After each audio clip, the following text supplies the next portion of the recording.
Good morning to all. आज हम लोग ज्योग्राफी के सेकेंड चैप्टर की चर्चा करेंगे। सेकेंड चैप्टर का हेडिंग है विश्व जनसंख्या वितरण, घनत्व एवं वृद्धि, world population distribution, density and growth. अब इस चैप्टर को जानने के लिए सबसे पहले हम लोग सब टॉपिक के बारे में जानेंगे। सब टॉपिक इस प्रकार से है: विश्व जनसंख्या वितरण प्रतिरूप, pattern of distribution of population. Next, विश्व में जनसंख्या का घनत्व, population density in the world.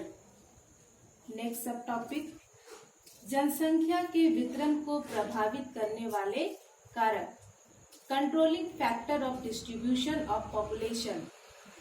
Next, जनसंख्या वृद्धि के निर्धारक अथवा घटक, डिटर्मिनेंट्स और components of population growth. Next, जनांकीय संक्रमण, डेमोग्राफिक ट्रांजिशन। इस सब टॉपिक का हम डिटेल में आज स्टडी करेंगे। सबसे महत्वपूर्ण बात, इस चैप्टर से इकोनॉमिक्स में, ज्योग्राफी में, सोशियोलॉजी में भी क्वेश्चन आते हैं। आप एक बार इसको अच्छे से समझ जाते हैं तो आप तीनों विषयों में आसानी से इसका आंसर लिख सकते हैं। तो फर्स्ट जो सब टॉपिक है विश्व जनसंख्या वितरण प्रतिरूप, pattern of distribution of population. Pattern of distribution of population क्या है? विश्व जनसंख्या वितरण से अभिप्राय, भूतल पर लोग किस प्रकार से वितरित हैं। World population distribution refer to how people are distributed on the earth's surface। विश्व के धरातल में किस तरह से लोगों का वितरण मिलता है। चूंकि देश की जनसंख्या का आकार से वहाँ जनसंख्या की प्रवृत्ति क्या है, प्रतिरूप क्या है, इसको आसानी से समझा जा सकता है। निम्नलिखित तालिका में विश्व के 10 सबसे अधिक जनसंख्या वाले देशों को दर्शाया गया है। अब विश्व के जो 10 सबसे अधिक जनसंख्या वाले देश है उनमें प्रमुख है फर्स्ट चाइना, जिसकी जनसंख्या, यहाँ जनसंख्या करोड़ में दिया गया है। चाइना का जो पॉपुलेशन है, जनसंख्या है 1341.0 करोड़ मिलता है। नेक्स्ट इंडिया, इंडिया की जनसंख्या 1210.2 करोड़ मिलती है। Next USA, united state of America 308.7 crore. Next Indonesia 237.6 crore. Next Brazil 190.7 crore. Next Pakistan 184.8 crore. Next Russia 140.4 crore. Next Bangladesh 164.4 crore. Next Japan 128.1 crore. Next Nigeria 158.3 crore. ये आंकड़े जो है भारत की जनगणना 2000 से लिए गए हैं। Source census of India 2011। अब इस डेटा को देखने से स्पष्ट होता है कि पूरे विश्व में चाइना का जनसंख्या सबसे अधिक है। यह प्रथम स्थान रखता है। जनसंख्या के दृष्टिकोण से भारत का स्थान द्वितीय है, यूएसए का स्थान तृतीय। In terms of population China ranked first and India rank second. पूरे विश्व में हर 5 में से एक चाइनीज व्यक्ति मिलते हैं और 6 में से एक भारतीय व्यक्ति मिलते हैं।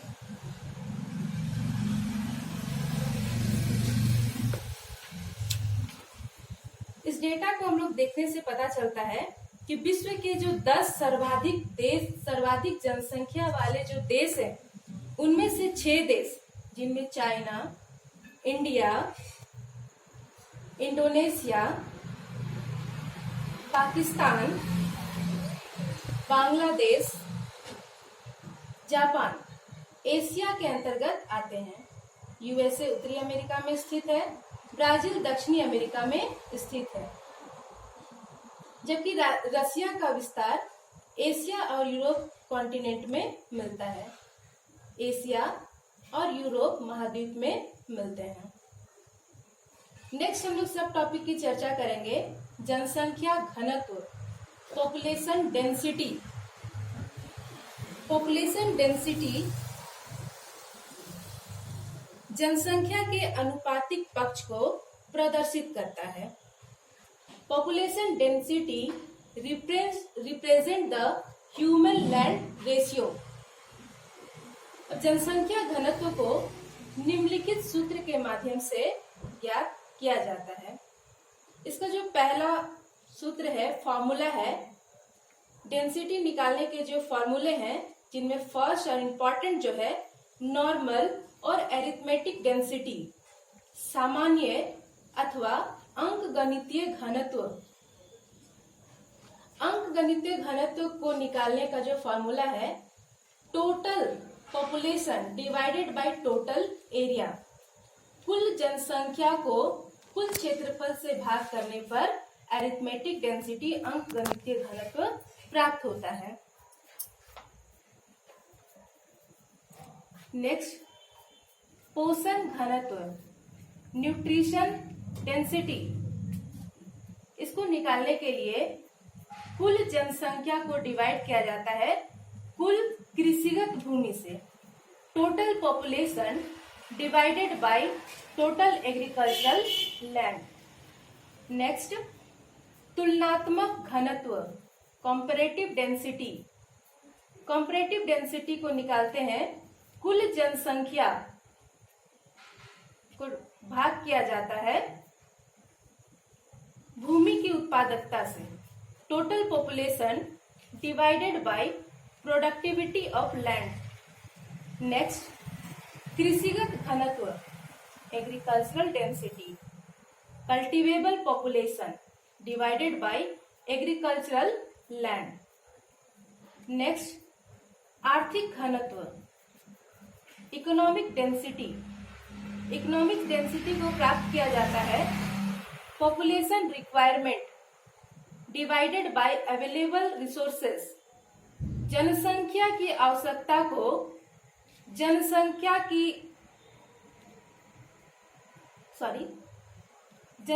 की आवश्यकता को उपलब्ध संसाधनों से भाग करके आर्थिक घनत्व प्राप्त किया जाता है। नेक्स्ट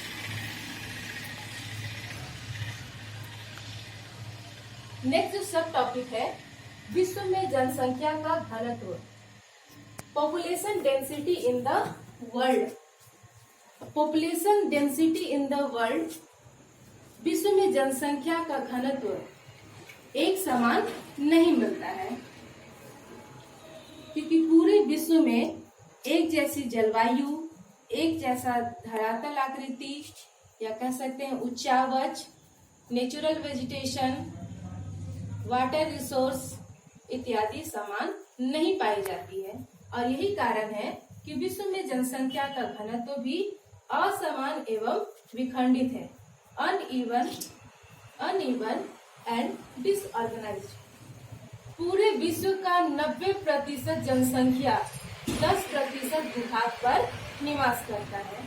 90% पॉपुलेशन 10% भूभाग पर ही निवास करता है, जिसमें से 33% जो भूभाग है वो नन एक्यूमिन क्षेत्र के अंतर्गत आता है, जन शून्य क्षेत्र के अंतर्गत आता है।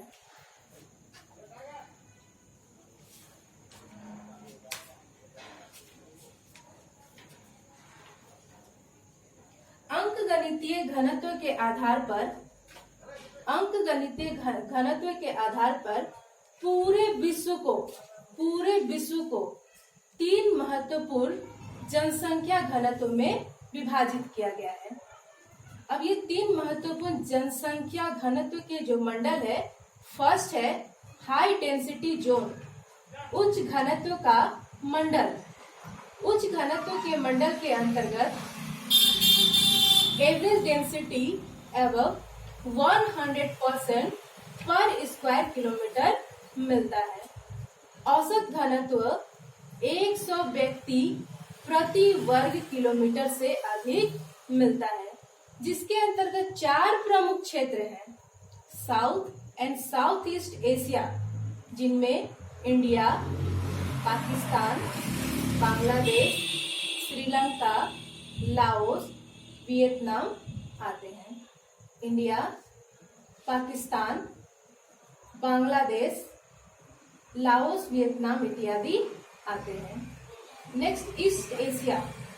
ईस्ट एशिया के अंतर्गत east China, Japan, Korea, Taiwan इत्यादि के देश सम्मिलित हैं। नेक्स्ट जो उच्च घनत्व का क्षेत्र है वेस्टर्न यूरोप।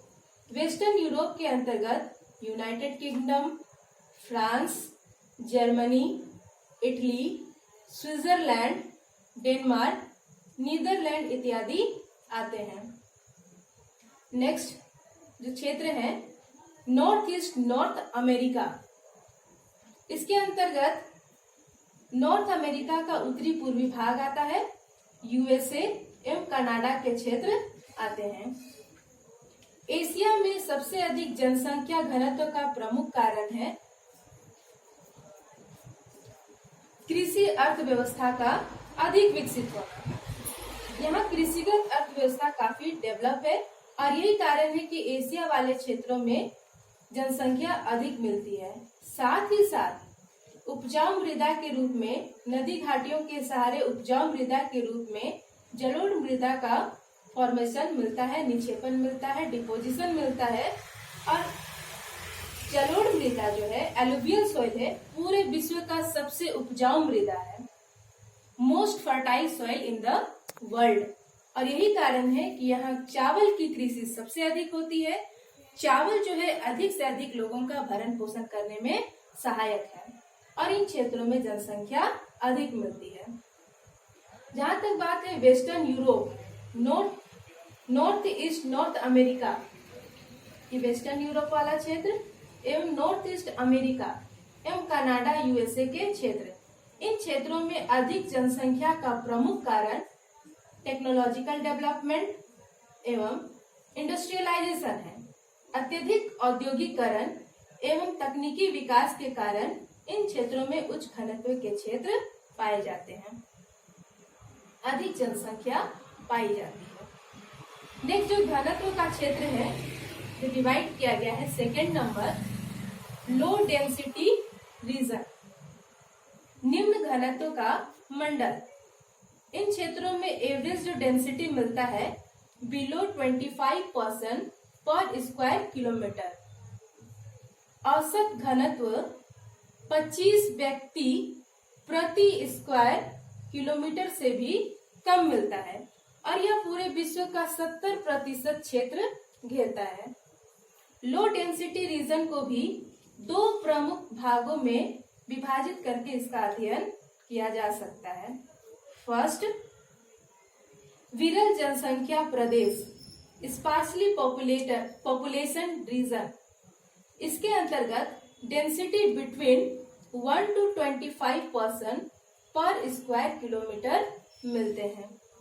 इसका जो घनत्व है 1 से 25 व्यक्ति प्रति वर्ग मील किलोमीटर के बीच मिलता है, जिनमें प्रमुख है उत्तरी अमेरिका का प्रेरी घास का मैदान, prairie grassland, arid region of Africa, Africa के जो शुष्क प्रदेश है, इन क्षेत्रों में स्पार्सली पॉपुलेशन मिलते हैं, विरल जनसंख्या मिलती है। इसी के अंतर्गत आते हैं maximum part of New Zealand. New Zealand के अधिकांश क्षेत्र इसके अंतर्गत आते हैं। नेक्स्ट, ऑस्ट्रेलिया का जो मरे डार्लिंग बेसिन है, ऑस्ट्रेलिया का मरे डार्लिंग बेसिन के सहारे भी जनसंख्या का घनत्व स्पार्सली मिलता है, विरल मिलता है। नेक्स्ट इसका जो सब डिवीजन है नॉन एक्यूमेन रीजन, जन शून्य क्षेत्र। जन शून्य क्षेत्र की जो डेंसिटी मिलती है एवरेज डेंसिटी बिलो 1% पर स्क्वायर किलोमीटर। औसत घनत्व एक व्यक्ति प्रति वर्ग मील किलोमीटर से भी कम मिलता है। इसके अंतर्गत जो क्षेत्र आते हैं जिनमें फर्स्ट है हॉट डेजर्ट, गर्म मरुस्थल। गर्म मरुस्थल पूरे क्षेत्र में, पूरे विश्व में कहाँ कहाँ स्थित है? साउथ अमेरिका का जो क्षेत्र है जिसमें अटाकामा, पैटागोनिया डेजर्ट, ऑस्ट्रेलिया का पश्चिमी भाग, सहारा में उत्तरी भाग में, अफ्रीका के उत्तरी भाग में सहारा मरुस्थल, दक्षिणी भाग में कालाहारी मरुस्थल, एशिया का गोबी मरुस्थल इत्यादि क्षेत्रों में जनसंख्या नहीं के बराबर मिलता है। क्योंकि इन क्षेत्रों में जनसंख्या के नहीं मिलने का प्रमुख कारण है यहाँ सालों भर तापमान अधिकतम मिलता है, सदाबहानी नदियों का विकास नहीं मिलता है, पेरिनियल नेचर के रिवर यहाँ पर नहीं पाए जाते हैं, पीने के पानी का अभाव मिलता है, स्कार्सिटी ऑफ ड्रिंकिंग वाटर, और यही कारण है कि इन क्षेत्रों में जनसंख्या नहीं के बराबर मिलता है। जनशून्य क्षेत्र के अंतर्गत ये आते हैं। Next, snow cover area, him आच्छादित क्षेत्र। हिम आच्छादित क्षेत्र का सामान्य अर्थ होता है सालों भर बर्फ से ढके रहना। इसके अंतर्गत Arctic, Antarctica belt, tundra region आते हैं। उत्तर में आर्कटिक क्षेत्र, दक्षिण में अंटार्कटिका क्षेत्र, अलास्का का उत्तरी भाग, ग्रीनलैंड एवं साइबेरिया का उत्तरी भाग जो कि टुंड्रा प्रदेश के अंतर्गत आते हैं। इन क्षेत्रों में जनसंख्या नहीं होने का प्रमुख कारण है यहाँ की जलवायु सालों भर अत्यधिक कठोर होती है, अत्यधिक ठंड होती है, ग्रीष्मकाल काफी छोटा होता है, शीतकाल अधिक लंबा होता है, सूर्य की रोशनी काफी तिरछी पड़ती है, 6 महीने का दिन होता है, 6 महीने का रात होता है। और यही कारण है कि इन क्षेत्रों में मानव का विकास नहीं के बराबर मिलता है। नेक्स्ट जो पॉइंट्स है, लॉफ्टी एंड रग्ड माउंटेनल रीजन, अत्यधिक ऊंचे एवं ऊबड़ खाबड़ पर्वतीय प्रदेश। अत्यधिक ऊंचाई बढ़ने के साथ साथ तापमान में भी कमी आती है, तापमान अत्यधिक कम हो जाता है एवं पर्वत के अत्यधिक ऊंचाई वाले क्षेत्रों में सालों भर बर्फ जमा रहता है, जलवायु अत्यधिक ठंडी होती है। अत्यधिक ठंडी जलवायु मानव स्वास्थ्य के लिए नहीं है, क्योंकि मनुष्य ना तो अधिक गर्म जलवायु में रह सकता है न अत्यधिक ठंड जलवायु में, और यही कारण है कि यह जलवायु मानव स्वास्थ्य के लिए उपयुक्त नहीं है। सालों भर बर्फ से ढके रहने के कारण इन क्षेत्रों में वेजिटेशन के रूप में काई की उपस्थिति मिलती है। फसलों के लिए संवर्धन काल काफी शॉर्ट होता है, ग्रीष्म काल भी काफी कम होता है। साथ ही साथ अत्यधिक ऊंचाई वाले क्षेत्रों में ढाल, स्लोप, काफी खड़ा ढाल होता है, स्टीप स्लोप वाला होता है, जिसके कारण मृदा का अपरदन काफी तीव्र होता है। इसलिए यहाँ सॉइल का विकास, सॉइल डेवलपमेंट, भूमि का विकास, मृदा का विकास नहीं हो सका है, जिसके कारण अन्न का उत्पादन अधिक नहीं हो सकता है। साथ ही जल संसाधन, ट्रांसपोर्ट फैसिलिटी भी इन क्षेत्रों में नहीं है, और यही कारण है कि विश्व के अत्यधिक ऊंचाई एवं ऊबड़ खाबड़ वाले क्षेत्रों में मानव का विकास नहीं के बराबर मिलता है, जिनमें उत्तरी अमेरिका का रॉकी माउंटेन, दक्षिणी अमेरिका का एंडीज माउंटेन, भारत के हिमालय का उत्तरी क्षेत्र, ऑस्ट्रेलिया में स्थित ग्रेट डिवाइडिंग रेंज के सहारे जनसंख्या नहीं के बराबर मिलती है। नेक्स्ट जो रीजन है इक्वेटोरियल रेन फॉरेस्ट, विषुवत रेखीय वन प्रदेश। मैप में हम लोग ध्यान देंगे, 0 डिग्री का जो लाइन होता है इसे विषुवत रेखा कहते हैं या भूमध्य रेखा, जो कि पृथ्वी को 2 बराबर भागों में विभाजित करने वाली काल्पनिक रेखा है और 0 डिग्री के सहारे विषुवत रेखा के सहारे सालों भर सूर्य की रोशनी सीधी पड़ती है। सूर्य की रोशनी सीधी पड़ने के कारण यहाँ सालों भर का तापमान ऊंचा होता है। अधिक तापमान होने के कारण यहाँ वार्षिक वर्षा भी अधिक होती है। वर्षा अधिक होने के कारण इन क्षेत्रों में घने वन पाए जाते हैं। घने वन की ऊंचाई काफी अधिक होती है, जिससे सूर्य की रोशनी धरातल पर नहीं मिल पाती है और यही कारण है कि इन क्षेत्रों की जो भूमि होती है वो बिल्कुल दलदल होती है, स्वाम्पी लैंड होता है। मच्छरों का प्रकोप अधिक होता है, जिससे मलेरिया इत्यादि इन क्षेत्रों में काफी अधिक होते हैं। इस क्षेत्र की जलवायु, विषुवत रेखीय क्षेत्र की जलवायु जो है उष्ण एवं आर्द्र मिलती है। Hot and moist type of climate in क्षेत्रों में पाया जाता है, जो कि मानव स्वास्थ्य के लिए बिल्कुल अच्छा नहीं माना जाता है। विश्व में यह क्षेत्र साउथ अमेरिका के अमेजन वैली के सहारे मिलते हैं, दक्षिणी अमेरिका के अमेजन घाटी के सहारे मिलते हैं, अफ्रीका में ये जायरे बेसिन के सहारे मिलते हैं। नेक्स्ट जो क्षेत्र है डेंसिटी जोन, नेक्स्ट जो है सामान्य घनत्व का मंडल, मॉडरेट डेंसिटी जोन, जिसमें डेंसिटी एवरेज डेंसिटी 25 to 100% पर स्क्वायर किलोमीटर मिलता है। औसत घनत्व 25 से 100 व्यक्ति प्रति स्क्वायर किलोमीटर मिलता है, जिसके अंतर्गत south India, Myanmar, west part of China, जो कि एशिया के अंतर्गत आते हैं। यूरोप में Norway, Baltic republic, nearest part of Russia इत्यादि आते हैं। यूएसए का वेस्टर्न एंड मिडिल पार्ट इसके अंतर्गत आता है। अफ्रीका, साउथ अमेरिका, ऑस्ट्रेलिया इत्यादि क्षेत्रों में सामान्य जनसंख्या घनत्व पाया जाता है। इसको हम फिर से मानचित्र में समझेंगे। अलास्का का उत्तरी क्षेत्र एवं ग्रीनलैंड का उत्तरी भाग, पूरा ग्रीनलैंड भी कह सकते हैं, साइबेरिया का उत्तरी भाग, इन क्षेत्रों की जलवायु काफी ठंडी होती है।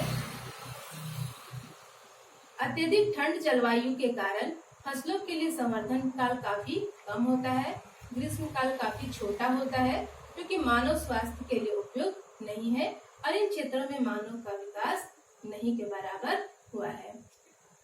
उत्तरी अमेरिका के रॉकी माउंटेन, दक्षिणी अमेरिका के एंडीज पर्वत, भारत के उत्तर में हिमालय पर्वत, ऑस्ट्रेलिया के ग्रेट डिवाइडिंग रेंज, इसके सहारे जनसंख्या का घनत्व भी